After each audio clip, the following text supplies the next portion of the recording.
How's everybody doing? All right, now I know all of you know this next song already and sing along, but for those of you who don't, it's pretty easy, right?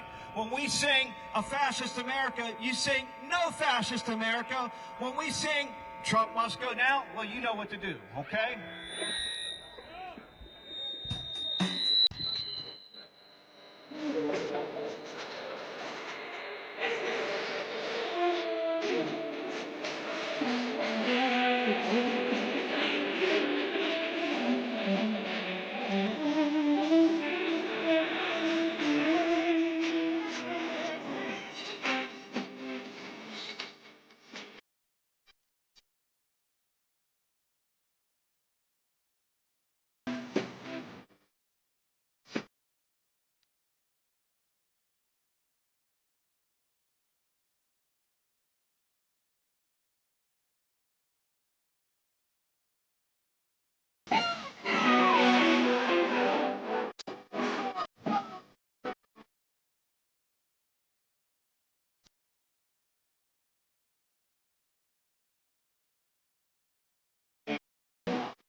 We are local here to DC.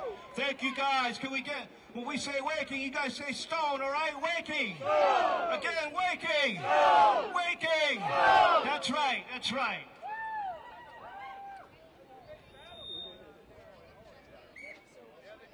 Arrest the pedophile!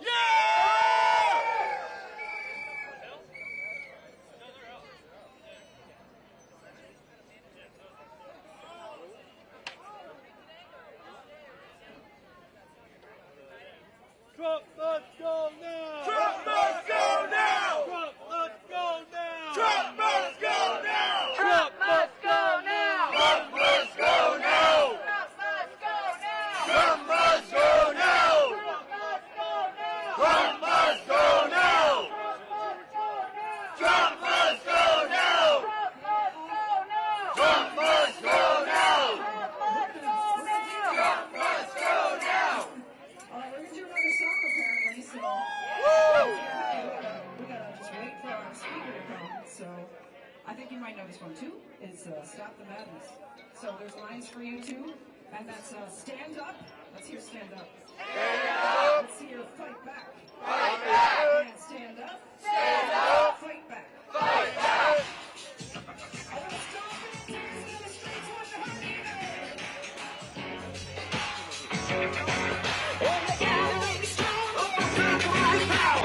All that is sacred or straight from the power. It's a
people from diverse political perspectives from across this country who recognize one thing in common, that Donald Trump and his regime are a fascist regime. They are a danger to all of humanity. And it is our responsibility, in the name of humanity, to come together and demand Trump must go now. And we are fighting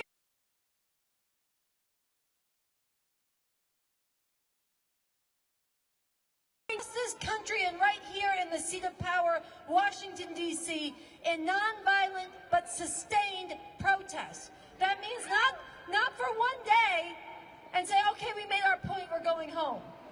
Not just to get it off our chest how outraged we are, but to come and make a demand and come back again and again in growing numbers, relentlessly, until we create such a political earthquake from below that everybody in power has to respond to our demand. We are not stopping until Trump is removed. We are not stopping until Trump is removed, because we recognize that the nature of fascism is that its atrocities get greater and greater, and they move to violently shut down any space for anybody to oppose them, unless they are removed from power. There is no compromise with fascism. There is no waiting it out. There is no hoping it goes away. There is no containing it. Either we drive it out, or it drives over all of us and humanity's future.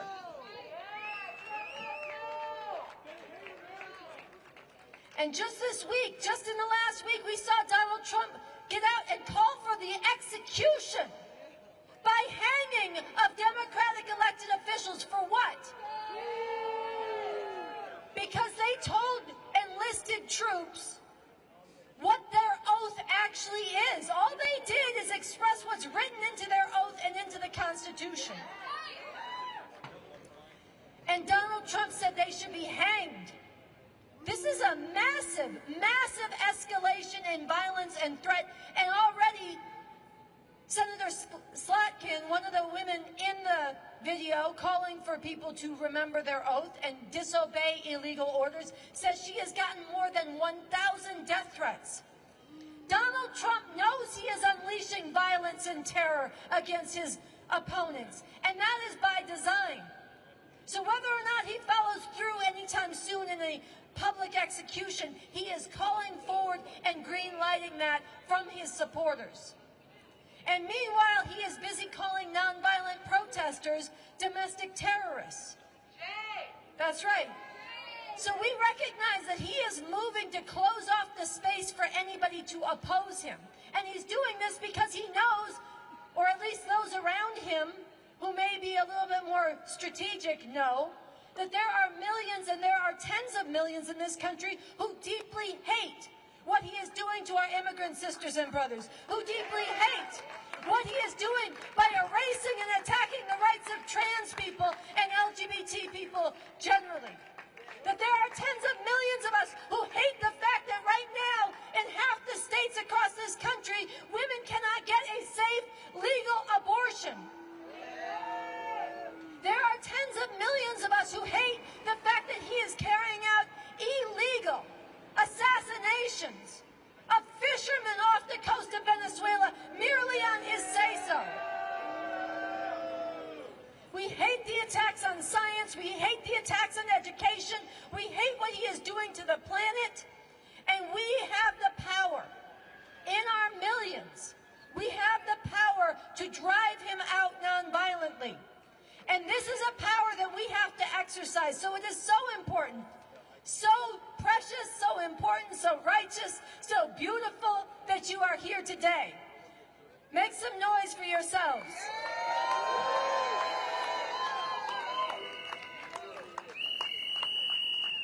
How many of you were out here when we surrounded the White House with crime scene tape the first time? How many of you were out here the time we did it last Monday? How many of you are here for the first time with us? Okay, so that's beautiful because what we are doing is building a movement that's coming back again and again. So it's good people are returning again and again. And it's also good that new people are joining us, and we have to escalate this dynamic. We have to grow. And those of us here today, we're going to have a few speeches, and then we're going to stretch this crime scene tape around the scene of the crime. And we are going to be taking this as far as we can. The first time we made it 1 mile around. It's a 2-mile circumference. Each time we want more people to fill it in and fill it in all the way around. And then 10 deep with tens of thousands, then 100 deep with hundreds of thousands, and soon with millions. So when we do this, we are holding a place for everybody else who is still out there hoping that they can wait to the midterms, or hoping that they can just lay low and this will blow over, or hoping that it is enough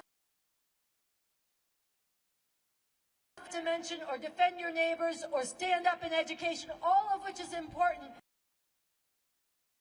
We have to drive Trump out. So we are doing this today as part of building the power of the people to drive Trump from power. All right, so with that, I want to bring up our first speaker. She is a student who came out here all the way from California. This is her second trip here. She's been leading and organizing other students to stand up. Where is she? Cameron, come to the mic. Give some love to. She's also a marshal. All right, this is Cameron, y'all. All right, hello everyone. I'm very happy to be here. Give me a second to pull up my notes because that's where all of this is written down. But hi, I'm a student. I'm a college student at a community college out in California in the Bay Area. That's where I'm from. Shout out California. Thank you. I wanted to give you guys 2 little fun facts about me so you get an idea of where I'm coming from.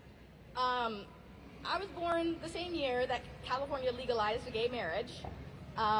And the first president that I can remember being in charge of our company, it feels like a company, in charge of our country was Barack Obama. So, it's weird. It's really weird watching all this happen. And while our government has and is extremely flawed in ways that I can't fully get into right now without talking everybody's ear off, watching a government that was heading in such a seemingly progressive direction be slammed down so violently was a very shocking experience. And I think a lot of people, especially those around my age, are feeling that right now and freezing in their panic. I mean, all we've been taught to do is how to work or go to school or stay inside of a building looking at a screen that's trying to get you to buy something. It's terrible. And when you get upset about a systematic issue, we're told to self-care our way out of it.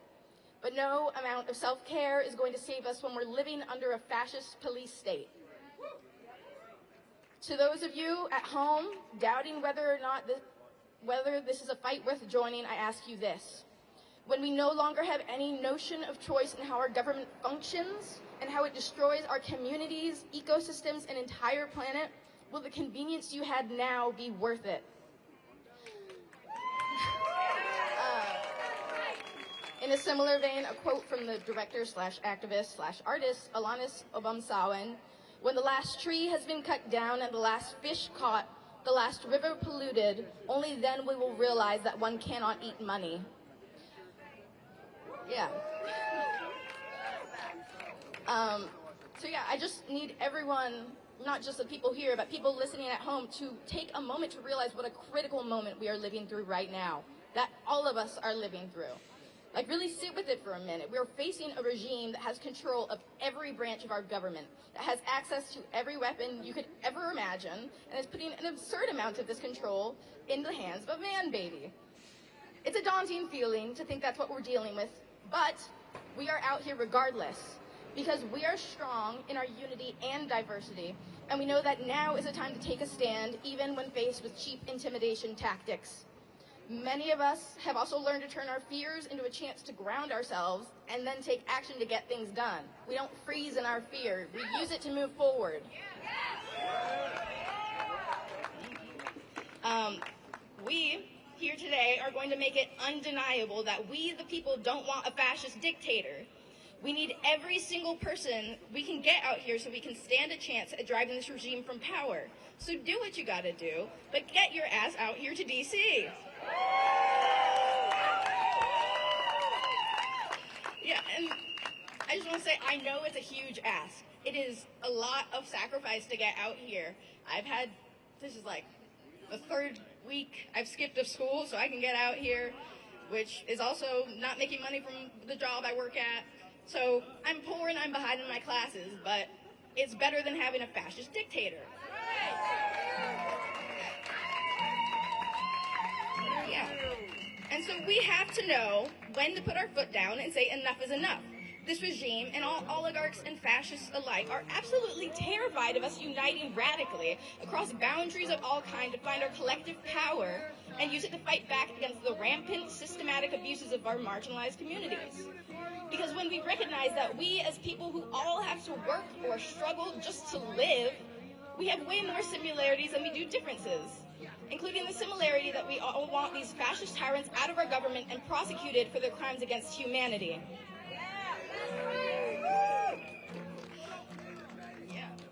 So, yeah, it means missing out on things we'd rather be doing. I know people want to go to their yoga classes.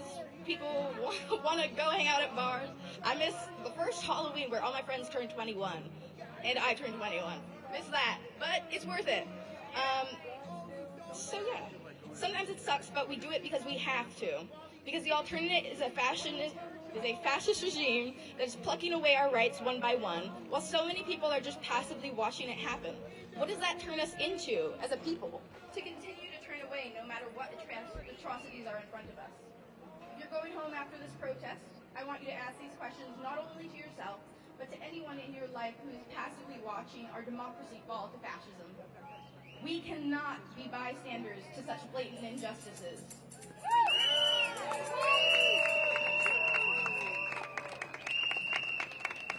And to all of you who have come out today to show that we the people will stand strong against the repression, brutality, and injustices faced by the everyday people of not only this country, but of all humanity, thank you.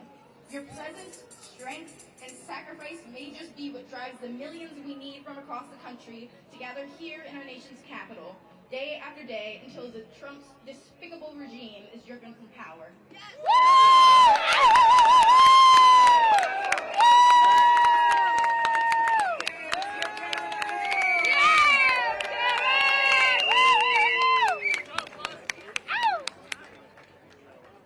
Let me hear you say, Trump must go now. Trump must go now. Trump must go now. Trump must go now. Trump must go now. Trump must go now. Trump must go now. Que se vaya, que se vaya, que se vaya, Trump. Que se vaya, que se vaya, que se vaya, Trump. Que se vaya, que se vaya, que se vaya, Trump. Que se vaya, que se vaya, que se vaya, Trump.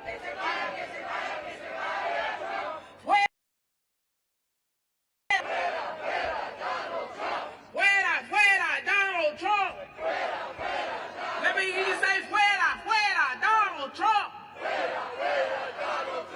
Fuera, fuera, Donald Trump. Let me hear you scream.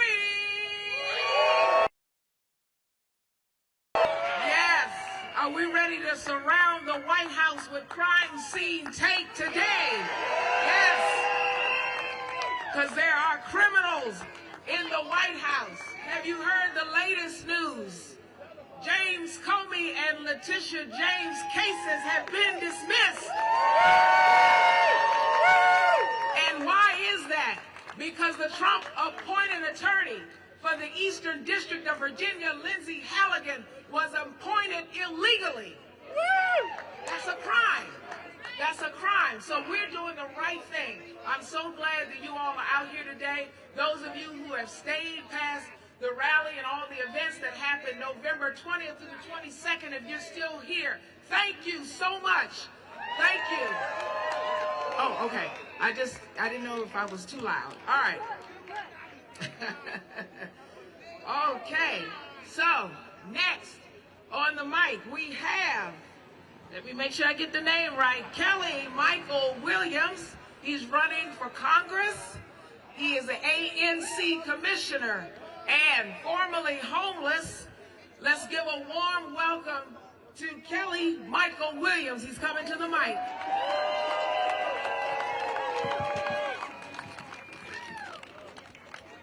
Good afternoon. What's up, DC? What's up, Refuse Fascism? Let's hear it for Refuse Fascism, and let's get this man out of the White House. My name is Kelly Michael Williams, and I'm running for Congress. And I'm running now, right here in this nation's capital, because we're fighting something bigger than policy. We're fighting our democracy, our dignity, and for each other.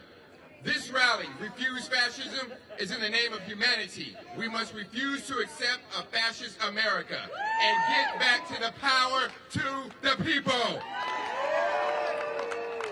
The power of the people is the only thing that will ever defeat fascism. It is the only thing that has ever bent the arc of history toward justice. Today, the power is with us.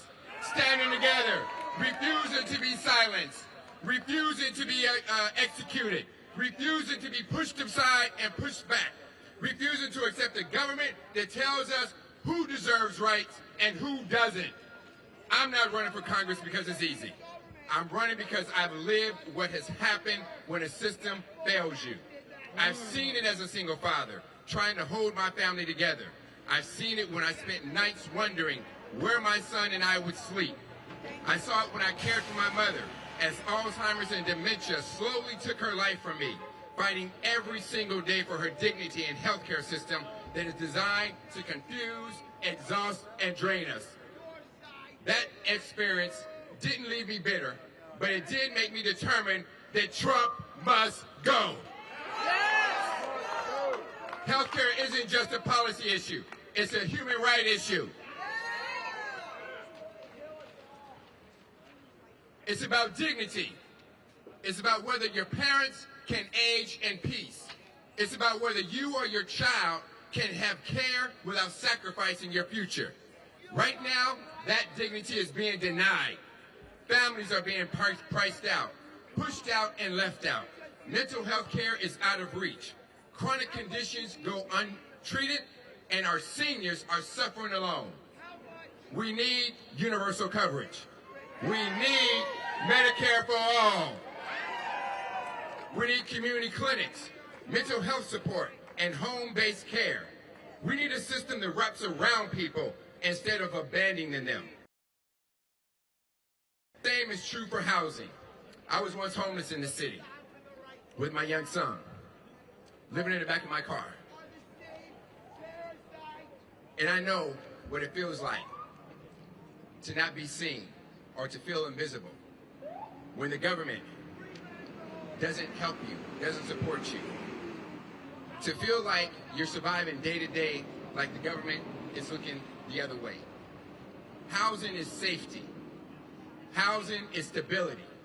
Housing is health care. It's our foundation. But in a city overflowing with luxury condos and too many of our neighbors sleeping in tents and shelters and cars, that is not a failure of resources. That's a failure of priorities. We need permanent supportive housing, not endless, inhumane encampment sweeps. We need real affordable housing, built for real people, not real estate portfolios. And while we fight for these basic rights, we still have to fight for one simple and more important fundamental thing, and that's our democracy.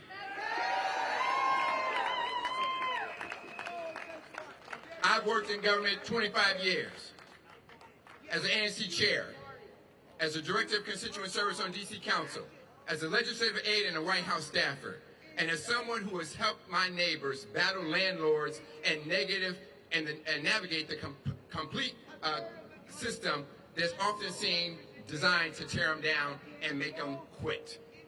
But let me tell you something.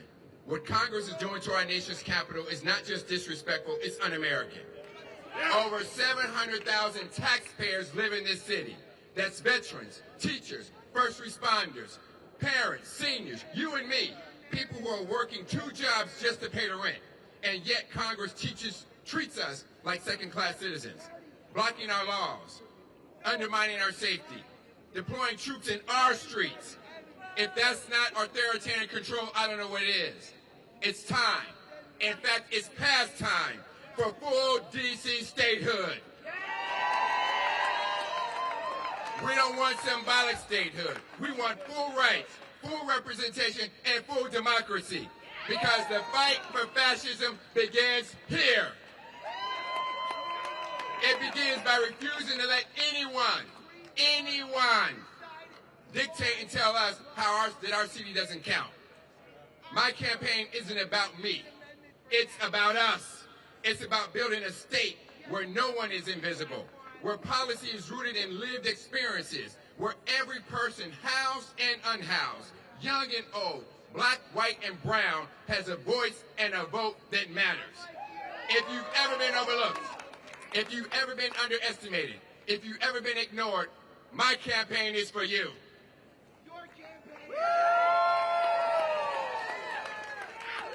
The last election, I finished second, and I missed it by that much. But you know what it taught me? It taught me that this city was ready, that the people are hungry for a representative who has lived the struggle, not just read about it. Someone who will fight like hell because I've lived fighting like hell every day of my life. I give you this if you give me this privilege to serve you in Congress, I will carry your voice with me every single day. Not because it's politically convenient, but because I won't forget who put me there, and I won't forget who I'm serving. Because at the end of the day, I'm a servant leader. I lead through service, not demands. So Trump must go. I lead with compassion, not vindictiveness. So Trump must go. Now. I lead now, not terrorism. So Trump must go. Now. I lead with values, not opportunism, because this is never about me and power. It is always about us. So Trump must go now. It's about the single parent trying to hold it all together. So Trump must go now. It's about the senior who deserves dignity. So Trump must go now. It's about the neighbor fighting to stay housed. So Trump must go now. It's about every resident in this city who has been told in ways big and small that their voice doesn't count. But it does, and you count. So Trump must go now. And together, we're going to make sure that this country hears us when we say, Trump must go now. So let's stand up, because Trump must go now. Let's speak out, because Trump must go now. Let's fight back, because let's show this nation what power to the people really looks like, because Trump must go now. Thank you very much. I'm Kelly Michael Williams. Help us out. Go to Kelly Michael for DC. Volunteer. Support us. Help us out. God bless our troops. God bless our nation's capital. And God bless America, because Trump must go now. Thank you very much.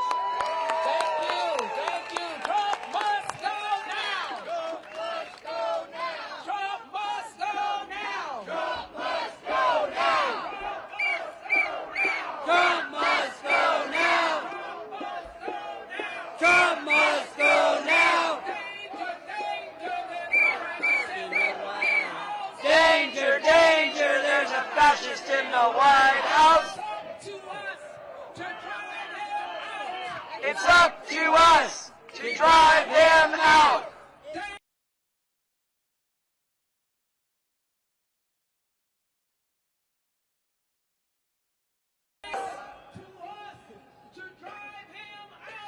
It's up to us to drive him out. Trump must go now. Trump must go now. Trump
afternoon, Washington, D.C.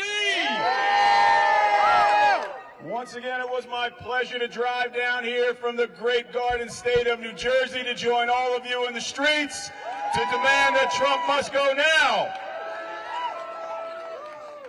I really want us to get to a very simple message that each and every one of us needs to share with the people who aren't here. We all have to be deputized as organizers in our home communities. The really simple message is fascism bad? Is Donald Trump a fascist? Do you believe that a massive grassroots mobilization here in our nation's capital that then spreads out into every town and city around the United States is how we will drive the fascist Donald Trump from power? If you here today, or you watching at home, just said yes, yes, and F yes, then please join us as we continue to be here in the streets of D.C. day in and day out.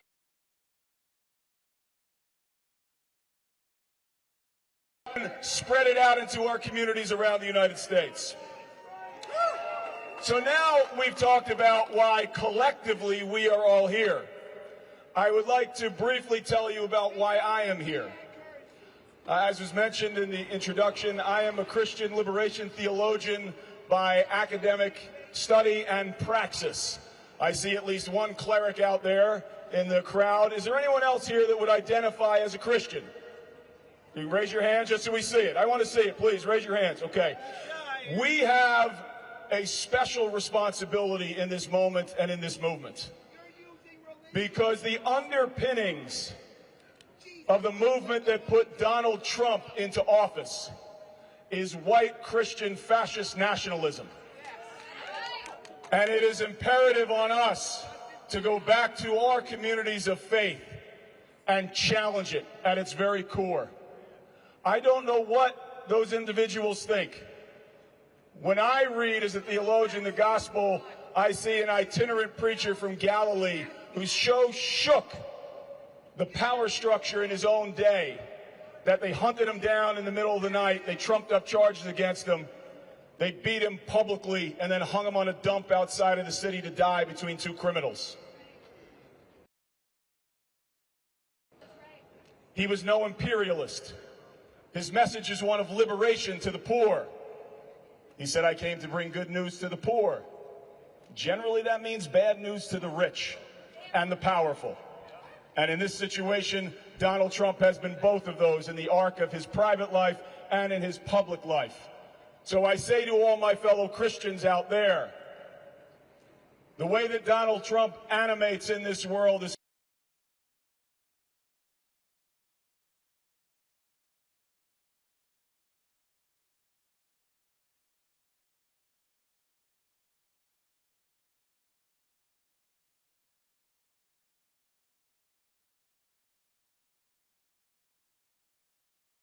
Academy in Lincroft, New Jersey, where I now serve as a soccer coach. Lean Republican, was going to go to Wall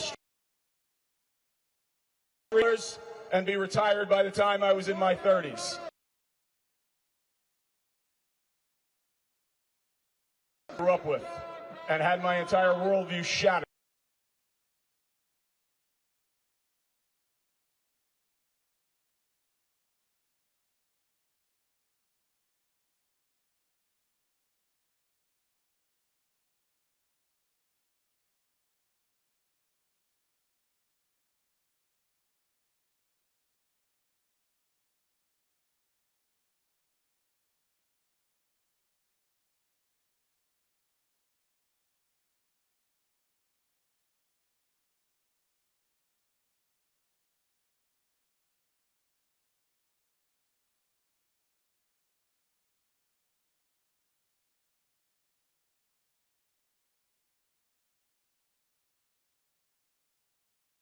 A company that completely violates everything that we claim to stand for as the largest Catholic university in the nation at the time.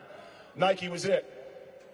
At the same time that I'm writing this paper over in theology, over in athletics, we are negotiating a $3.5 million endorsement contract with Nike. And part of that deal, I would have to wear and promote Nike's products. I took a stand, and I said I would not be a walking advertisement for a company that was exploiting people around the world. And I said that as a Catholic institution, we should not be in partnership with a company like this. And I was eventually given an ultimatum. You will wear Nike and you will drop this issue or get out. I was forced to resign because I held my ground. I became and still am the only athlete in the world to say no to Nike because of their sweatshop abuses. And I started getting criticized back then. I would go to colleges, high schools, be in radio talk shows, TV interviews. You don't know what you're talking about. Those are great jobs for those poor people. What the hell else would they be doing? Now, I knew from my academic research they were wrong. The athlete in me wanted to prove them wrong. That competitor in me wanted to prove them wrong. So in the summer of 2000, I moved to Tangerang, Indonesia. And for 1 month, tried to survive on a Nike sweatshop wage, $1.25 a day at the time. I lived in a rat-infested slum, crawled over by cockroaches each night, and I lost 25 pounds.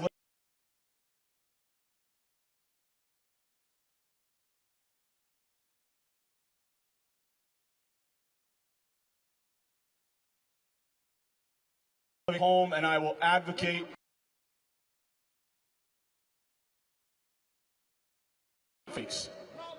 I spent 15 years working on that issue full-time, going back and forth across the United States, going back and forth to Indonesia to meet with workers over and over again.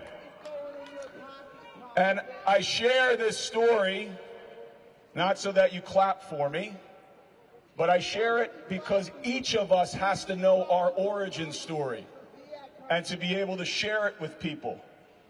Being kidnapped by God into the Nike sweatshop issue radicalized me on a range of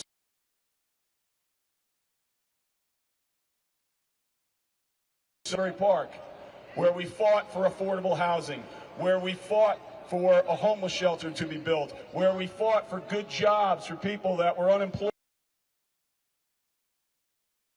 All of us care about. I imagine everybody here believes that health care is a human right. Yes? And the solution to dealing with our health care issue is a universal single-payer system called Medicare for each and every one.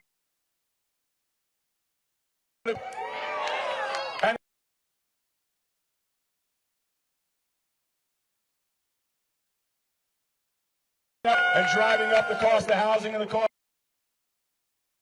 Imagine that each and every one of you here believe that we should be spending more on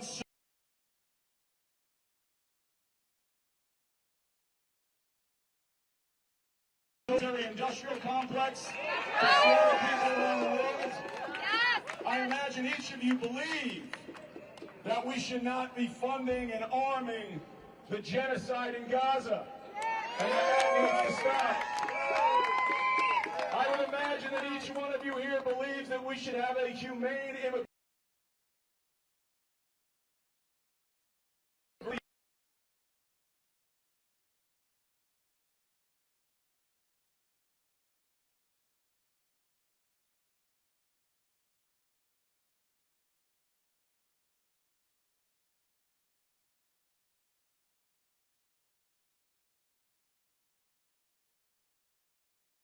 Constitutional republic and a representative democracy that